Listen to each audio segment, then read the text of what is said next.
right, the stage is set for the final of the 2023 Africa Cup of Nations, and the final can't be bigger than the one we have at our hand. The Super Eagles of Nigeria will be attempting to win the Cup of Nations for the fourth time, while Côte d'Ivoire will be attempting to win it for the third time, and also attempting to win it as host for the first time, joining the last 8 winners of the Africa Cup of Nations as host country. All of this makes the prepositions very, very interesting to follow. And Olusola Adebayo is my name. I welcome you to another edition of Clear Sports on Clear TV, where we analyze and break down the Africa Cup of Nations from the first day to this moment.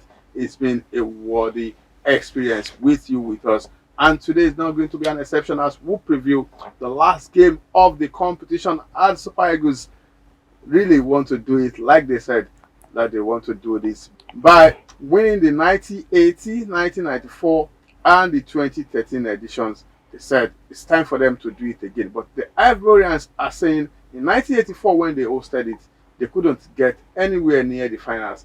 But with all the fairy tales and the dramas and intrigues that saw them at the brink of elimination, and for them to come back into this, they said there's something that has to do with destiny, and they really want to fulfill it by winning it for their countrymen. Olusola Adebayo remains my name once again, and I have with me in the studio to break down and dissect all of this Samson Oloyede and Kazeem Ajivari.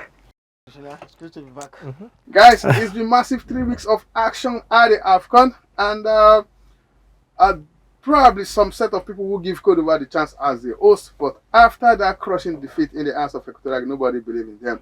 And the Super Eagles losing 3 straight games leading into the Nations Cup, nobody believed in them. Do you ever see these two countries playing in the final when we started back in January?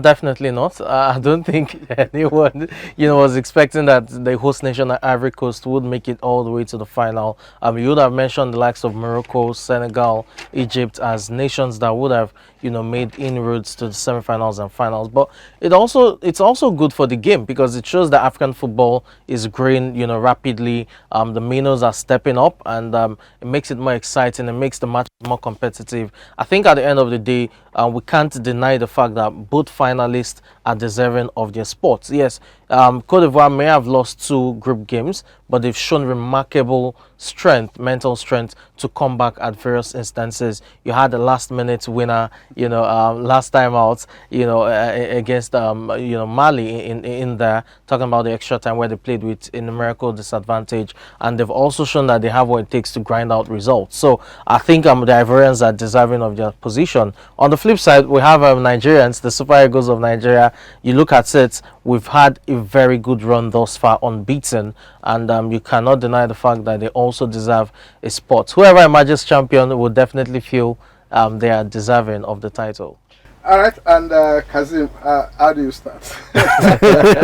We start on a good note, because we just need to celebrate the victory against South Africa once again. Just like we predicted, it's going to be a cagey match, and it turned out to be like that. People were thinking that Nigeria is going to watch South Africa, but it doesn't turn out to be like that. Of course, a lot of us who understand what it takes to be in semi-final, we all know that it's not going to be a walkover. So going to the final match itself, well, you have to talk about Ivory Coast first. They've proven once again that never say die. From the dead, they can come back alive. And you are talking about the Super Eagles, who have proven ourselves that we no go agree for anybody. So it's not a match between a never say die and we no go agree. So let's wait for Sunday. Tonight is going to be an epic match. All right, let's see how it goes. But I have this feeling that if you defeat an opponent along the way before it gets to the final, and the opponent have a second chance, it has never been the same game again. What do you make up of the fact that we are playing the Ivorians for the second time? A lot of people prefer the Congo.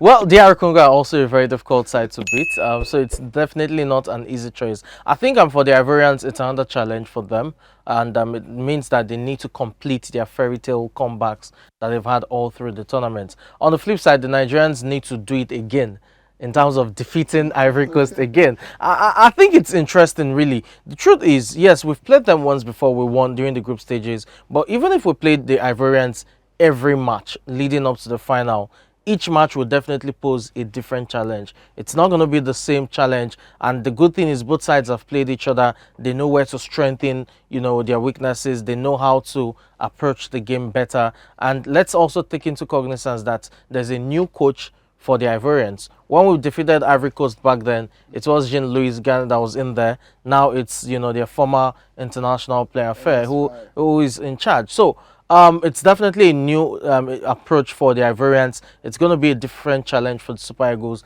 The big question is, can they step up to that challenge? We've considered 2 goals in 6 games, so that's definitely some sort of bright spot and an encouraging sign that against the Ivorians we can also stifle whatever opposition they will bring in terms of their offenses to be able to get something out of the match. But we also need to score goals. So let's see how it is against the South Africans. We didn't start so well, so that may be something Pesero needs to work on, especially from the first half outing against South Africa. That wasn't good. We need to start well against the Ivorians. It's the final, and possibly get the job done within 90 minutes. All right, a lot of people actually complain that we didn't play to our best potentials against South Africa. But does it matter in the final? Play well and you lose, or play ugly and just get it? Olushola, let me please, before I answer that, let me go back to the last question. I think in Algiers 90 we play against Algeria in our opening match. Yep. We play 1-1, and in the final we all know how it went. So we play 5-1. No, that was in the final. Yeah, that was the opening game. The opening game, oh sorry, the opening game, and the final it was 1-0. Sorry, I tried to so you understand. So you were talking about playing a team twice. Yes, and no, I'm not going to that. And I just want to whet the appetite of our viewers, going back to the history. And in 2013 as well, we played against Burkina Faso, right? Yes. You understand? In the opening games and in the pre-stage and in the final as well. So in the final, we were able to make that through Sunday Oba on a brighter Sunday day where we have a bit from the Sunday. So coming back to this as well, this is going to be a different ballgame entirely. Let me just assume that we are playing the new team the 2 teams are playing on a new pedestrian, because if you're talking about the Ivory Coast now, they are playing with a new dimension, new orientation, new coach, new approach. And Nigeria as well, you can give it to them from that quarter-final stage, second round stage. Now we'll be able to up our games, and we'll be able to come up with definite style and approach. People keep talking about good football, but I tell them that before you play good football, you need to consider the material you have. Do you have the material to play? I think we've discussed that over and over on this program, and I believe that the coach is really trying to play to maximize the potential of his team. He doesn't want to outstretch them by playing a good and flair football, is eventually losing out. So against Ivory Coast as well, you don't expect him to just say, okay, we are playing in the final, let's just go out and play. No, Ivory Coast are just a team that they absorb the pressure as well. So we too, we know that we just have to be compact as well, because these tournaments are coming from our group as well. We've not been really scoring too much goals, so we don't need to let's just go there and score. The more we score, the more they score. No, we can't do that. We need to be conservative. This is final. Just 1 goal should be enough for us, and I think Nigeria should just go out there and make the victory for the fans. All right, we'll see how it goes. Let's go on this break. When we come back, we'll break all of that down. How Nigeria can capitalize on their weaknesses if they have any, and how Nigeria can win is all our business on the show. We'll be back to analyze all of that.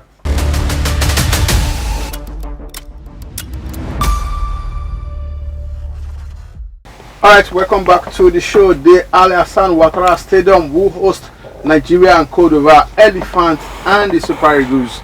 The grass will surely suffer. But guys, let's quickly begin to break this down. The Ivorians have this belief that they are destined for the cup, and that's why they've been killed as many times as possible. They've survived, and they cannot but win this for their countrymen that have actually cried and suffered for believing that they are out already. And they also have to give us 2 coaches because they believe the coach has failed them, until they now see that they have a hope of continuing the competition. Is there any weakness to explore in this team? We can see they've actually improved from the team that we saw in the group stages. Like Kazim said, is a different team with the addition of Sebastian Ela, the way Adingra is playing now. Even guys from the bench, everybody is playing differently, like they never be part of this team before in the past. And the last game they played against the Ivory Coast, 4 players missed out, and they still went ahead to win clean and fair. Is there any weakness to explore in the Ivorian side? Yes, quite a handful of them. But the good thing is they have a way of masking it in terms of how they approach, the game. More importantly, is they have few defensive frailties. I think in the centre back, there can be a bit of lapses. We've seen that, during the course of this tournament where they got sliced through continuously from the centre back pairing right there in the heart of the Ivorian defence. We saw that against Equatorial Guinea. We saw that in terms of the match against Mali as well in the quarterfinals. I think for the Ivorians, what's probably going for them is the fact that those on the bench are stepping up when the regulars are missing. You talk about Sebastian Haller, for example. He couldn't play in the group stages because he was recovering from injury, but he has been a thorn in the flesh of opposition defenders ever since the knockout stages. Now, what's probably more impressive that Fair has done since he came on board as the interim coach is to shore up the midfield. Frank Kessie had, a terrible first two games during the group stages.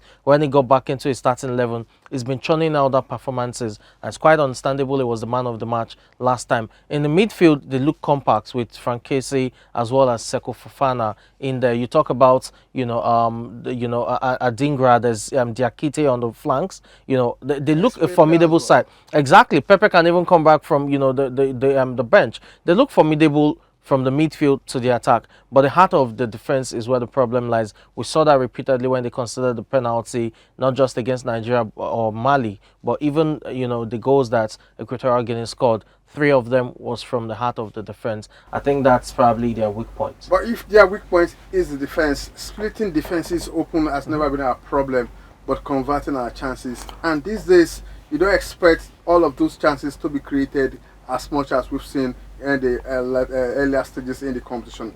How do we bury these chances? I don't know.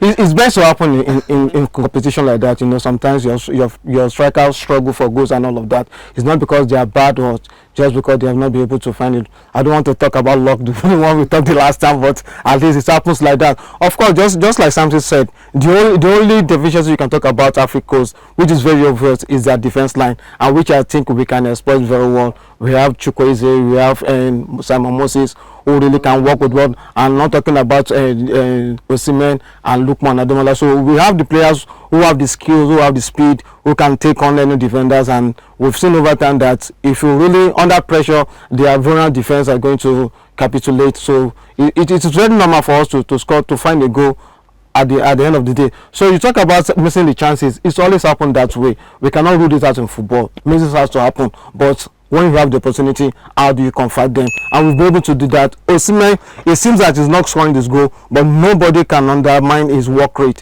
He has been there running down all the defense. Some people even said that the South African defenders were still seeing him when they are sleeping after the match, the way he was running after them. So Osimhen has been helpful. I hope he is fully fit for the final, because we need the energy, we need the skill, we need the stamina and everything to withstand the Ivorians. Here's what I think, really, again. When we talk about the Ivorians and their defense line, beyond the heart of defense, we know quite well that Serge Aurier likes bumping forward. The former Tottenham player likes going forward. So our wingers, or forwards now, they call them forwards, someone like Ademola Lookman or Moses Simon, if he plays on that flank, can easily exploit that. With Osimhen, we know that he would always make those runs and be a handful for the defender. So the question is, who plays off him? If Osimhen is trying to drag the centre backs out of position, who explores that open space, those vacuums? So you'd expect someone like a Lookman, coming in, or a Moses Simon if he plays from that flank, especially when Sergio Aurier is caught off position. You would expect him to drive in so as to provide more ammunition, in the middle, rather as against, crossing the ball. You can always leave that for someone like Ola, who will bump forward to cross the ball. But it's all about having more players. Because if we play a 4-3-3 or a 3-4-3, for example, we know that Moses Simon will be on the flank, Osimhen will be the only one there. So if Osimhen is keeping the centre backs busy, you need someone like a Moses Simon to draft in, Lookman to draft in, drive in, so that we have 3 offensive players in the middle to keep the centre backs, busy. And Olaino has been phenomenal this tournament with his crosses. They've been very good. Calvin Bassey as well. We've seen more of that from him. So it's all about, getting our plays right. I think the Ivorians, yes, they have a very good goalkeeper in Fofana, but I think defensively they have weak points. My only concern is, if you look at the tournament, we've scored only 2 goals in 1 match, and that was against Cameroon. We played a Guinea-Bissau that were the whipping boys of the group. It had to do with an own goal. All other matches have been 1 goal, down to Angola. So even the last game. My concern But now we're in the is- final. we're in the final. But what I'm saying is, you need to kill games. I understand. Exactly. We can't just score a goal and expect that will be the end of it. We saw how that came back to haunt us, against South Africa, and I mean penalties could have gone anywhere really. So we won't want to leave that to chance. It's as good as convert the chances and kill the game as quickly as we can. But if the likes of Moses Simon, Lookman can't explore the spaces that Osimhen would create as a result of dragging defenders out of position and his amazing runs, we'll definitely win the game. Exploiting their frailties at the back, can the coach tweak his forward line by playing 2 strikers or changing formation to 4-4-2? I believe we'll be playing 2 strikers, but because if you ask me, Osimhen and Lookman, they are both strikers on their own respective day. So if you are looking at another striker, we'll talk about Terry Murphy or we'll talk about Onuachu. I'm talking about Onuachu. That takes us back to what Sam just tried to analyze for us here, that by the time Osimhen comes into the midfield to come and try to assist the midfielder or run the Ivorian defender out, we need somebody that will drive in, and which we know that Onuachu can do easily. But aside that as well, we know Onuachu also is good for hold up plays. He can just bring ball down and run at the defense as well. So it will be as if you are still doing the same thing with 2 players. So I would still prefer sticking with Osimhen and Lookman. Okay, now let's look at sticking with Lookman and Osimhen. The midfield has to be better than what we saw against South Africa. A lot of people have said Saidu is probably the weakest guy in the Super Eagles first 11 playing 3-4-3, but he wasn't there in the last game, and we'll play about our worst game midfield wise for me. Do we need to bring it back? Well, if he's fit, because there's a bit of injury knock there for him. If he's fit, we probably need to bring him back defensively. That those who have often said that he doesn't know how to cross the ball offensively, he's not the best of defenders going forward. Unlike an Olaino that can give you decent crosses, but you can't also take away the defensive shift that he puts in. And sometimes, as a defender, primarily your job is to defend. If you are able to deliver crosses and all other, attributes offensively, that's a bonus. But I think we should be more concerned about, how compact it can be. The question is, what did we do wrong against South Africa in the midfield? You look at Nwobi, who started the game. Was it fatigue? Was he overrun? If it has to do with pace, we know Nwobi is not the fastest of midfielders. Alassane Yusuf, who came on board, is that a decent replacement? We saw Alassane in his first game before the injury, and he played so well. So it's all about the tweaks here for Pesero. Who is he going to go with? What will be the decision? When we talk about, Osimhen, hold up play, someone playing off him, he can even decide to play Iheanacho just, behind Osimhen if he decides to go with that. But again, that would also mean a tweak in the formation. What I think we should do at the end of the day, from what I've seen, especially for an improvement from the South Africa game, will be we need to get the midfield right in terms of putting up, a compact shape. I think Uwobi was easily outrun in that game. Do we have enough time to start tweaking the game? Since We have the team already. Since we have 3-4-3, we have the team. We have the team already. Coming back to the Saidu, we talked about him the last time that his primary duty is to defend, regardless of what other people are saying about his attacking prowess. And I've told over time that the coach sees them in the training every day, and you know who is more better, who is more fitting to his game plan. So nobody should question the coach if you bring back Saidu in the final, and I will not be surprised. That's settled there. And talking about the midfield and all of that, nobody expects Alassane to just come in from injury and bench and it will be. That's not going to be, especially playing in the semi-final. So he needs to have the game time and all of that, which he has have. And if you look at the substitution when he came in, the game become more open. Himself and Chukwueze, so the midfield was more lively, and you can see that after some minutes on the field, we were able to get that goal. Even we had the second goal. If not for you understand, and of course, which Alassane himself was culpable of that attack. Sorry, do you know if Osimhen didn't score that goal, nobody would go and check if there was an infringement? I think they would.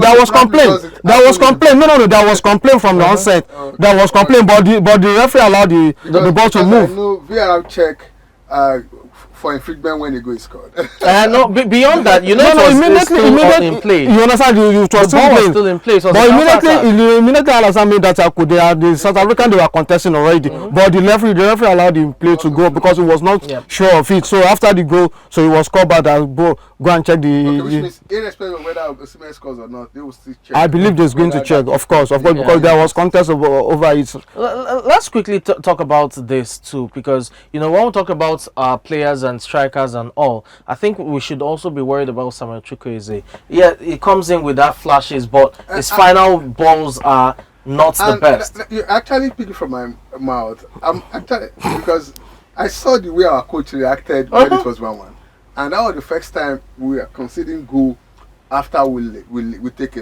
lead. And he was just throwing everybody in it. At the time, I was confused. What are we playing? Are we still keeping the shape, or this coach is just looking for that second goal at all cost without minding how we want to play? I think it tweaked it a bit, you know, brought Chukwueze in with the hope that we can always get going offensively, trying to get the winning goal. And when it was towards the end, we knew quite well that the likes of Kenneth Omeri coming in right at the dead of extra time was just for penalties. I was even expecting Ahmed Musa, probably just give him 1 minute, you know, because he will likely not get any minutes in the final. And that's not cool as well. No. I think the substitution for me. Actually did not. Terry Murphy.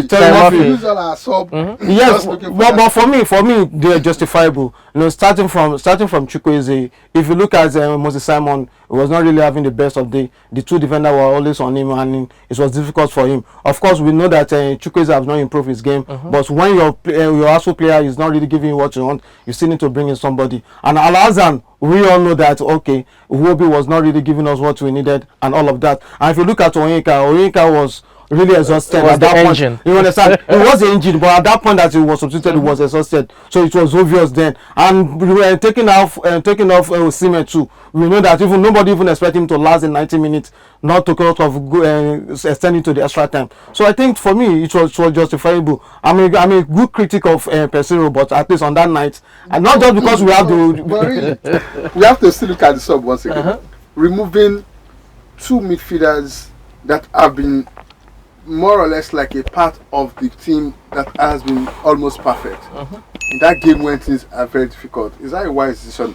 It was fatigue. Look at Iwobi. We can't say Iwobi had the best of game against South Africa. It was obvious. It was Frank Onyeka who was everywhere battling. At some point he got a yellow card, but you could tell that Onyeka was everywhere. So it was a matter of fatigue. You needed someone fresh, and Alassane Yusuf was not a bad. For me, it was.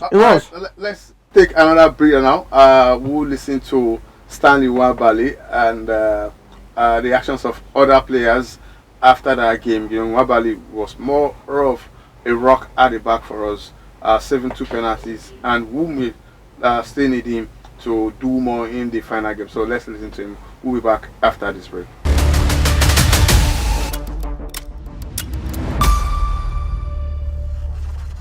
To be honest, I feel so nice. Like, even till now, I still really don't know how I'm still feeling. Like, seeing myself coming up with man of the match, taking my country to the finals. Like, I feel so happy and I feel so excited. And when we got to the penalties, what was going on in your mind? No,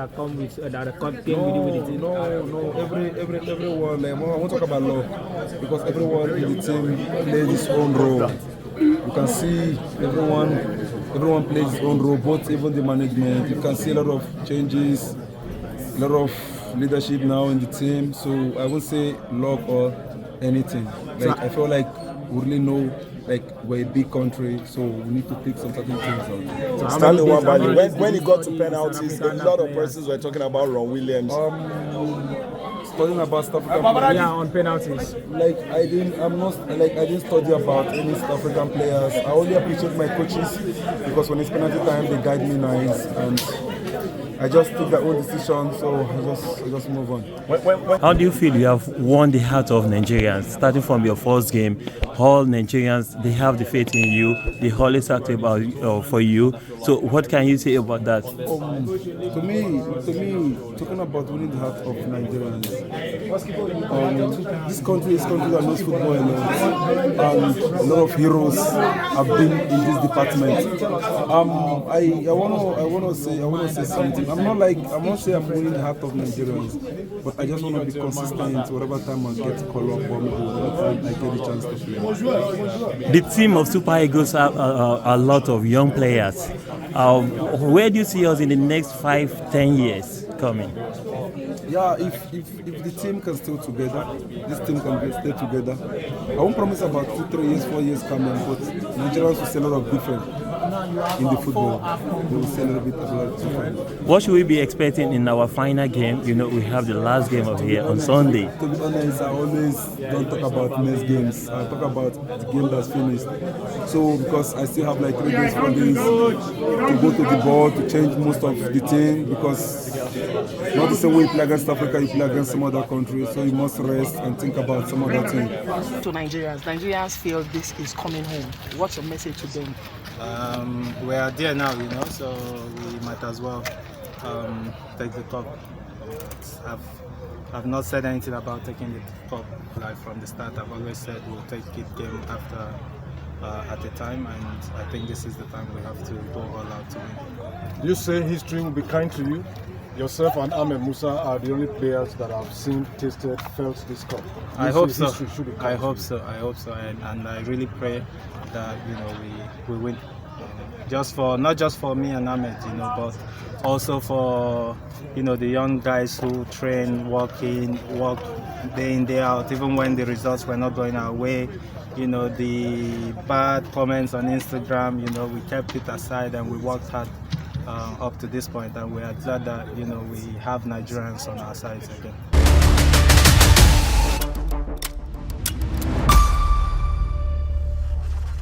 Welcome back from that break. Stanley Nwabali and Kenneth Omero speaking there, and Kenneth Omero saying they are focused on winning the AFCON. That's obvious. Kenneth Omero will be the only Nigerian, and Ahmed Musa anyways, to win the Nations Cup if Nigeria can beat Côte d'Ivoire to win it twice. And I'm sure they will really want to get that as part of their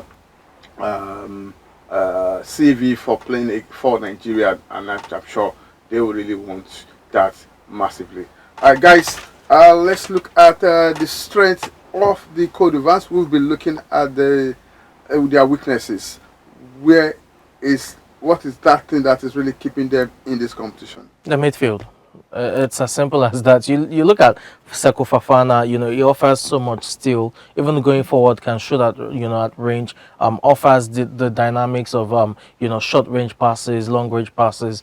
Someone like Frank Kessie as well can be that shield. He has the ability to bump forward. The former Milan and Barcelona player. I think the midfield has been the revelation for them thus far when you look at how the Ivorians have played. That's nothing to take away from the likes of Sebastian Haller, who has come in and has done well, or Diakite. But I think when you look at the way they've marshaled the midfield, you have to give them credit, especially how they've performed under pressure. Against the Malians, when they were man down, they were not easily overrun. You could still see that defense, that composed performance there. I think that's probably their biggest strength at this point in time. So how do we neutralize it? Well, we are going to Okay. Well, if you want to neutralize a midfield, you have to give it a tack-to-tack and approach by deploying your midfield as well. I expect Onyeka and Al-Azan in the final, you know, to make the starting lineup. Because by the time you think about how to use the ball, you know, you still need to be compact in that midfield. Because if you're talking about KC, if you're talking about Fofana, and not forgetting Pepe as well, they have it in numbers. I mean, the Ivory Coast now, so you really cannot even know who you are going to be marking. So we need the midfielder who can use the ball, who also can cover up for the defense. We will be trying to do that in a couple of the matches, but he was unable to do that because we know he doesn't have the strength to come back to recover for the defense. But if you look at Onyeka and if you look at Al Azan, they are these midfielders who has the strength, who has the ability to distribute the ball and all of that, and they cover the grounds very well. So I think with Onyeka and Al Azan, we can easily control the Ivorians. All right, let's see how it goes. But in the first game against the Ivorians, let's quickly revisit that. I'm sure the Ivorians will also be seeing that game and say what really went wrong. They dominated. Nigeria considered the midfield to them, but at the end of the day, we'll still beat them. Are we not going to just consider the midfield and see how we can counter and get the goals that we need? Because it seems they will still overrun us again. Well, we shouldn't let the pressure be on our defense line. So if we decide to, in quote, concede the midfield to them, it means that we're piling pressure on our defense line. And as much as the defense has been resolute, resilient, and how well they've played, it may just be in that final that they tend to crack. Exactly. So I think it's all about taking the game to them. That would mean we get creative and crafty. It's more of the flair right now in the middle of the park. You look at the Nigerian side. Who is that player that has that creativity, that can draw 2-3 players to himself to create spaces for others to explore? The kind of Iniesta kind of play where we don't have that. Don't let us start drinking. I know. I'm just saying. That means we have to look at our wings.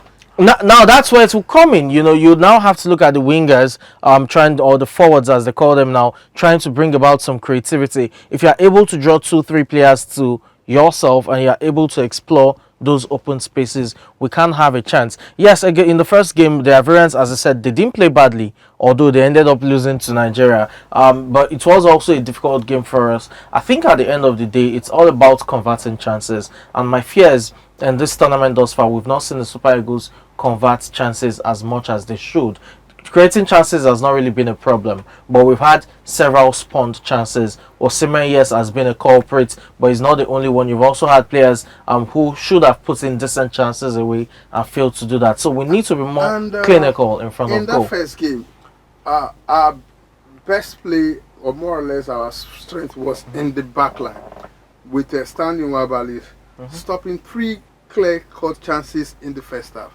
Assuming those balls went in, the story will have been different. How much of cover do we need for Stanley this time around? Because I'm sure the coaches will be studying now. Then nobody knows. Olushola, that's why I'm saying that we don't want to pipe pressure or put pressure on our defense anymore, because we never can tell. We might not be second time lucky. And if you look at against South Africa in the first half, if they have been a bit more clinical, we could have been a go down in that first half as well. So considering the midfield to your opponent doesn't really work as every now and then. You just have to depend on the prowess of the attacking prowess of the opposing team. And you know that because they know how to score as much as they know how to concede. So you cannot say because you want to fortify your defense, then you concede the midfield. No, let us go all out there. That's why I still stick with the choice of Onyeka and Al Azan.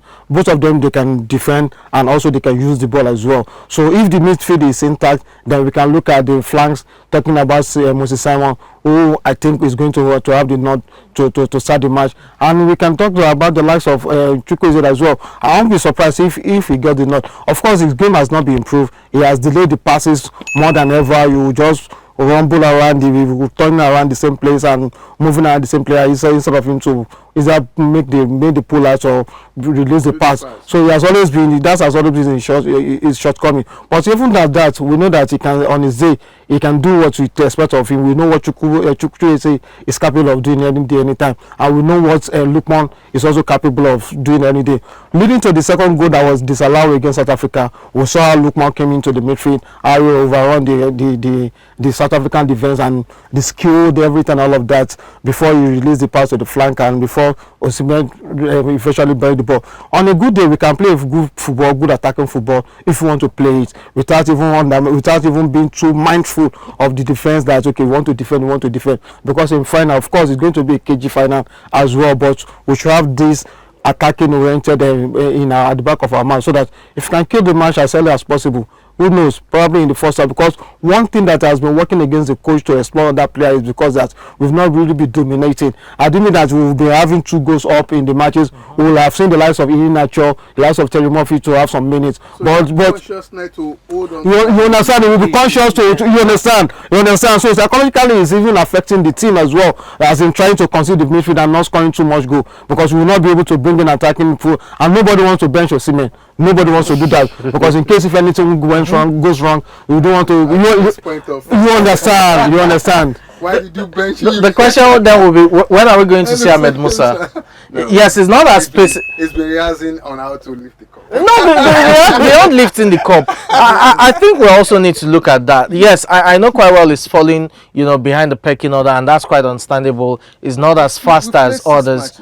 Yeah, but when you look at it, maybe he's likely to form a Munich of 1994. Well, let's look at it really, because we don't have issues with Moses Simon or Ademola Lookman on that flank. It's Samuel Chukwueze, and the fact that Chukwueze's final balls, his decision making is poor. Exactly. And Musa is behind him in the pecking order. Now that's the thing. When should Pesero look at Musa as an alternative to Chukwueze? Chukwueze may be faster, but we've not seen Chukwueze make a wiser decision than Musa on the ball. So it's neither here nor there. Samson, I think sorry, just 1 minute, please. I think it still boils down to the defensive mindset of our coach, because the coach will be thinking that can Ahmed Musa go back to help the defense, but it would add more to the attack. I'm not Chukwueze. Of course, definitely. To the substitutes, a lot of people, in fact, the only person you cannot trust with substitution based on what we've seen in the past is Yusuf Pesero. We always bring in players in the 80th, 90th minute, knowing fully well that the game is done and dusted. He doesn't want to change those first 11 that he has always trusted. But in that last game against South Africa, he was able to quickly make changes, maybe because this situation compelling, doesn't have exactly. Yeah, maybe the things were not going the way it was. But the strength I've noticed about the Ivorian coach is the way he brings his player from the bench. The bench always wins his games or contributes majorly to winning his games. Can the game be won and lost from the bench in the final? Very possible, very possible. It's all about making the right decisions. Now, you make changes not for the sake of it, but because it is necessary. So if the starting 11 are doing everything right and they look like they have all it takes to get the job done, there's no point changing, especially if you're not being cautious. Probably your center back is already on a yellow card and then is facing so much pressure you think he may get red carded. If there's no need for all of that, there's really no basis to change. But more often than not, you change for several reasons. There could be fatigue in there. A player can be finding it difficult to adapt to his opposition. He's probably been overrun and he needs a bit of support. Various reasons. Now there's also the tactical aspect of things. Exactly, I was coming there. What do we have on the bench that can just change things? Look at Terry Murphy, for example. The last game, yes, how many minutes did he have? But he won a penalty, he won a free kick. He got a player red carded, and it was also composed to dispatch his own sports kick. And here's what he did as well, showing a bit of leadership. When Olaino blazed the sports kick over the bar, he was the one that ran to Olaino immediately to console him, like, come on, heads up. Exactly. So sometimes it's not about giving a substitute 30 minutes of play. That substitutes that will come in within just 10 minutes and you'd see the impact. You see them change the game. Terry Murphy didn't have 20-30 minutes to play, but the few minutes he had, we could see that decide exactly. And you could see it down to a penalty shootout. The leadership quality was there when he was able to cheer up Olaino that was still in this and all of that. So I think sometimes it's not a matter of bringing the substitutions as early as 50th or 60th minutes. If there's no need to have that substitution at that time and you think the starting 11 is still in a good shape or good mindset to get it done, why not? You can retain your faith with them. I think what's more important for us is to ensure that we do not let fatigue set in. to the point where we get overrun. If the Ivorians have shown us anything, it's that when it comes to physical strength and stamina, they have it in abundance. The quarterfinal against Mali is a prime example. They were a man down for the better part of the game, and they were still able to force that game into extra time, and they were able to nick it at the death of extra time, getting the winning goal. So for the Ivorians, even playing against 10 man, playing with 10 men rather, won't be a disadvantage per se for them. We've seen that over and over again all through the knockout stages. I think for the Super Eagles, especially when it comes to substitutions, Pesero just needs to look out for players that are vulnerable, probably a player that has been overrun or a player that is on a yellow card and is risking the possibility of getting sent off, or the place of fatigue and what have you. In terms of tactical substitutions, it can always make those changes and then we'll get the results. Not be by, I've been on the bench for so long. No. It doesn't have to be that. Kelechi Natural had one or two squabbles. It is normal. Nobody is going to a competition to make up the numbers. We always want to have the. Maybe Ahmed Musa. Ahmed Musa. Let us accept Ahmed Musa from this, because I'm not even one of those that is clamoring for him to play.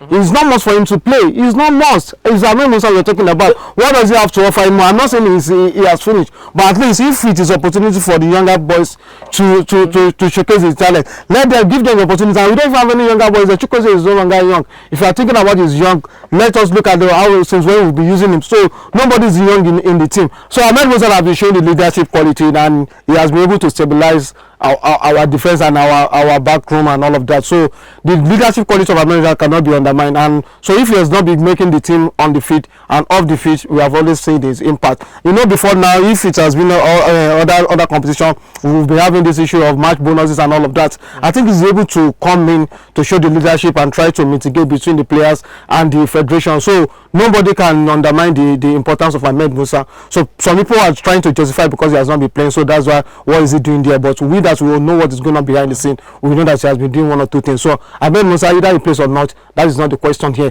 So Chukwueze is just left for the players like Chukwueze to justify that, okay, yeah, we are still younger, we are still younger, and we want to win this cup for the country. And Olushola, if you talk about the likes of Terry Murphy, talk about the likes of Iwobi Natural as well, both of them are proven to have shown that, okay, they have given the coach the little edit now to think about them now. Okay, for little time they have against South Africa, they didn't perform badly. So which means we have the depth. We have the depth now. We have the depth now. We have the depth now. And if you look at when they came in, and between you and I, they are not better than who has been bashing them. So you cannot really say that, okay, why nobody can. It's all about tactical. It's all about tactical decision, and it's not as if they are more better than who has been bashing them as well. So the coach is spot on. All right, we'll see how it goes. Now let's get back to the support. Lots of support have been coming from home.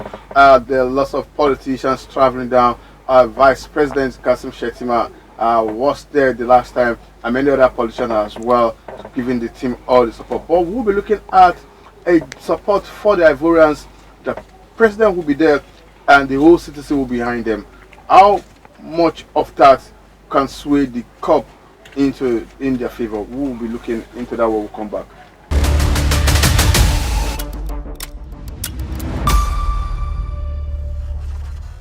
All right, welcome back to the show. Now let's talk about the 12th player, which is the fans, and the president makes it number 13. When you see all of those supports, everybody in that orange shirt, and you are one of the players representing everybody on the pitch, how much of that motivation can spur you to do more than what you normally do on a good day? I think for the Ivorians, definitely they know that this is a very good chance for them to win it. Yes, you've talked about the fans. Dignitaries will be there as well to support them, and they have a chance, to redeem themselves in terms of winning the entire tournament, having started poorly, so to speak. But I think for the players, they're also professionals. Some of them have played at various top European clubs, and they know what it means to deal with fans. There's certain grounds that we know quite well on European nights are not a good place to play for the opposition. Oftentimes people talk about Anfield, for Liverpool as one of those places. So you would expect that kind of atmosphere to also be there for the final. For the Super Eagles, I think the players, as I said, they've played at top European clubs. They know what it is to face a very stiff opposition and fans that are not welcoming. So it's all about being professional. It's all about, downing the noise and just focusing on, the play. And here's the beauty. The fans may have effect prior to the game, but when the game starts itself, the players are focused on the game. So for all of the whistling and all that the fans are making, the boos and cheers, you're not listening to that. You're focused on the passes, not making mistakes and all of that.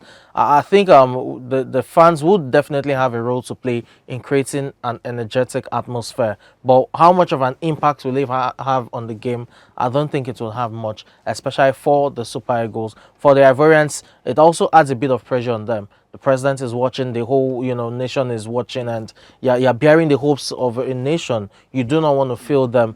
So it's added pressure really for both sides, but I think that all professionals, they'll deal with it well. So it doesn't really matter? It does, and it doesn't. Why I said it does, it as thank God we are not playing against Egypt or against Morocco or Tunisia. we understand also, we know how consuming their fans could be. So that could have been another. But Nigeria has been we have gotten advantage of this in 1980 when we won our first maiden Cup of African Cup of Nations. We have Shehu Shagari there for the Nigerians, and Nigeria won it. But in 2000, even with the fans and everything, Cameroon was able to take the cup to Yaoundé. So now we are talking about Ivory Coast now with their fans and all of that. I don't see much of the Ivorian fans making any extraordinary impact on the game. Just like somebody said, our players are professional. They've seen it all in different leagues and all of that, so they know how to handle a situation like this. And just like I said earlier as well, we are not playing against Tunisia or against Morocco and all of that. So you know that you cannot do without their fans. You cannot go. You can't imagine it. Once you enter the field, you will be consumed. But thank God, this is Ivory Coast. They've not really have that culture of supportership and all of that. So the Super Eagles are going to play their normal games, and I don't think there's going to be any extra pressure on them coming from the fans. All right, and how close to call is this game? The first game ended 1-0, and I remember in 2013 when we won, we defeated them by 2-1 for us to win the Nations Cup. In 1994, we also defeated them 2-2 at full time and on penalties to also win the Nations Cup. There's another chance for us to win it. At the main final, at their expense. How close is it? We've actually met. It's always been close between us, no doubt. How many times now? 10 draws, 9 victories. 9 victories, yeah. And can this game go into extra time? Definitely. You can't rule it out.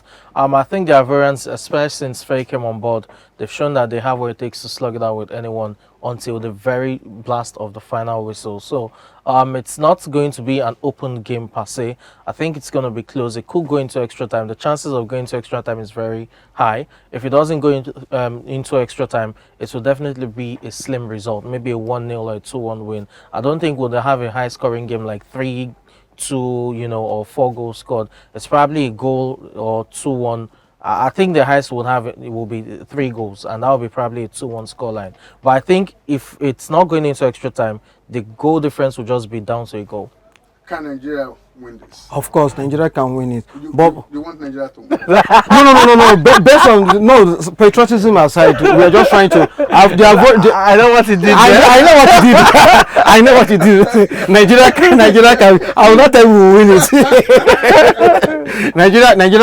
it. Nigeria can win it. But just like Samson said, we've not been really seeing a high goal scoring from Nigeria's side, and if you are leading Ivorians even with 99 minutes, they can still come back. So if you want to beat Ivorians, beat them silly within the duration of the match. So don't wait for 1-0 and you want to go back to defend and all through. Within the last seconds of the match, the Ivorians have the ability to do that. They have done that in this tournament over and over. So we should know that it's part of their strength, it's part of their game plan and all of that. Even when they are one man down, they still go back there and make it at the head. So Nigeria should just do the business as easy as they can within the duration of period, because going to the extra time, you never can tell. It's going to become an anybody's game, and fatigue will set in, and you never can tell if a couple of players can pick up yellow cards and red card, and before you know, the tide will change. So let Nigeria go out there with the mind that they want to win this cup, with the mind that they have the ingredients, they have the materials, and they have the ability to do that.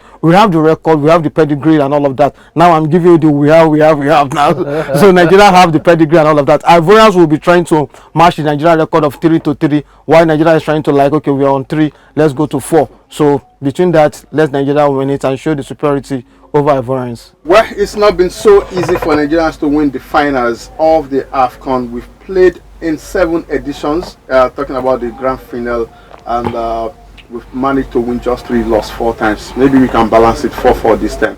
For the Ivorians, they played in 4, 1-2, lost 2, and they are willing to make it number 3 and go ahead of their victories compared to their losses. We wish the best team all the best, and the story of Nigeria won't be like the story of the South Africans, where their coach later come out to say the best team lost. May the best team in Nigeria win. I like the fact that I said may the best team in Nigeria win this. I think the final will be great. It will be a great spectacle of African football. It may not have all the flares and skill set that we see in European football. It may be more physical, more intense, more of the physical attributes, stamina and all of that. But you can't rule out that this has arguably been the best African Cup of Nations we've ever seen in terms of great goals, stunning comebacks, remarkable results, Mino stepping up, upsets. I think it has everything. So the final will just be the crowning moment. And as you've said, may the best team win. We hope that we'll see 1 or 2 great goals, and we just have a very good display of African football. And I'm glad that this tournament has really shown that to the world, especially through the use of the video assistant referee in terms of officiating, holding to the very highest standards. I hope they keep up with that into the final. And the rest of course. And African are proving that hey, we have good referees and we have the technology. Yep. And we know how to interpret it. no, of course, because it is one to have the technology. Sometimes you have the gadgets and you don't know how to use it. It's simple. The interpretation of these things are down to the common man and the rule. It's not down to the common man. No, I'm serious because we've seen even with the help of VAR, we've seen terrible decision making by the ref. Because those who are in quotes interpreting it just want to bring up controversies. We've seen from AFCON that you can actually look at the replay and apply the rule of the game to it and make it a very simple decision without wasting exactly. I know what I'm saying. We will not go there today. But we are not going there today. We hope the referee will be top notch, officiating will be fine, and everybody will be satisfied. But why I want Nigeria to win is this: I love the ambience of celebrations, the unity that have been coming since we've been winning all our games. So I want that to continue, to be a good anticlimax to it, instead of losing after all of those jubilations that we've seen all across social media. The same way the Ivorians would also feel. Remember, they had their moments. Coach had to be sad. They fell down, cried, and then they rejoiced when they realized they had qualified. I still believe that the sacking of their coach still boils down to different thing entirely that they've not really come out to say. I said it that time that I believe that it's not based on footballing reasoning, because even it came after they lost 4-0. It came after they've lost 4-0. I understand, but they were still in contention. No, it's not immediately. But they were still in contention. When they see that all hopes are crashing on their faces. But they've not been declared out home and dry. So you understand? It might sound like a vague decision, like okay, they were just in a haste to discuss. But I don't really think, because if you look at this Ivorian team, I know they have their crisis. I'm not trying to patronize them. I know they have their crisis, but they have good teams.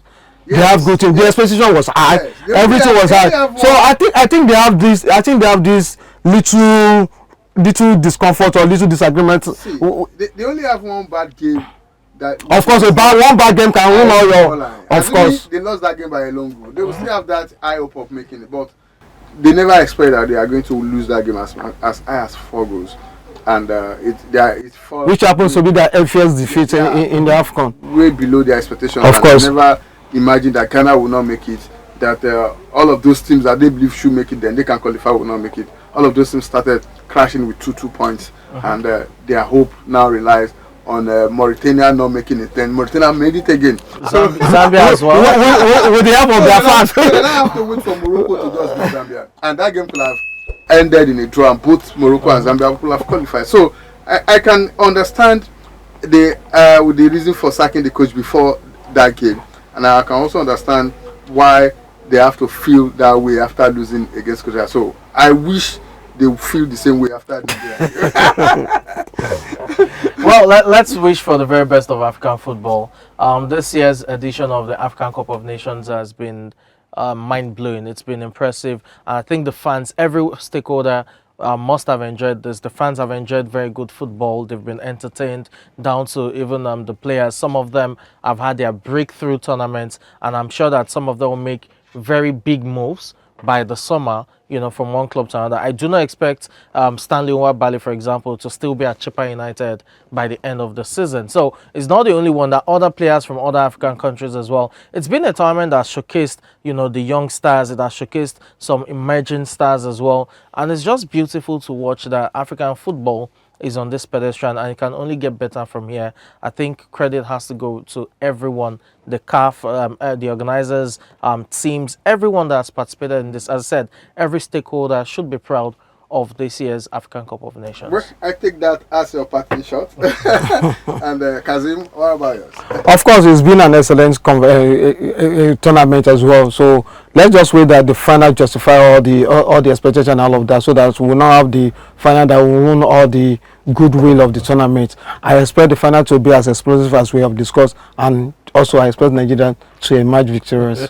All right, we'll be back to celebrate the Super Eagles after beating the Elephants of Côte d'Ivoire on Sunday. Neutralizing remains my name. Thanks, Kazim, for coming around. It's always good to be here. Thank you very It's much always for having good me. to have this with you every time. That's the size of the show. Let's do it again and celebrate in moderation. And don't forget, if your heart is not strong enough to see those games, please don't see it live. Watch it later, because we don't want to have the kind of report that we've got after Nigeria and the South Africa game went into penalty. Lots of heart fails. Yours won't be one of them after the game against Côte d'Ivoire. Adios.